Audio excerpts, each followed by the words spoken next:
ഹ്രസ്വകാല ജീവിതത്തിലുള്ള സമ്പാദ്യം മുതലാക്കണം.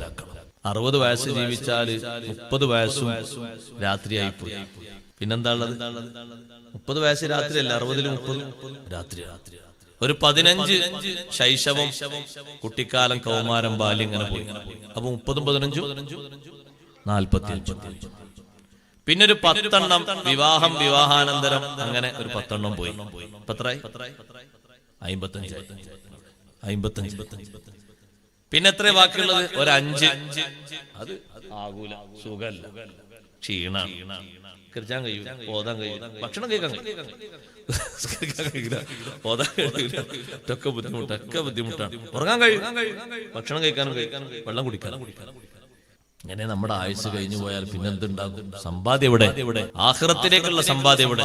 അതുകൊണ്ട് പെരുപ്പിക്കണം. ഇത്തഖൂ മാ ബൈന ഐദീകും വമാ ഖൽഫകും ലഅല്ലകും തുർഹമൂൻ.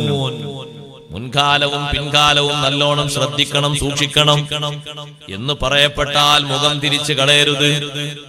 സഹോദരങ്ങളെ, സഹോദരിമാരെ, നമ്മുടെ വയസ്സ് മുതലാക്കണം. ആയുഷ്കാലം എത്ര കുറഞ്ഞു കിട്ടിയാലും കൂടുതൽ കിട്ടിയാലും ലാഭമാകണം. ഓരോന്നും ആഖിറത്തിലേക്ക് മുതലാകണം.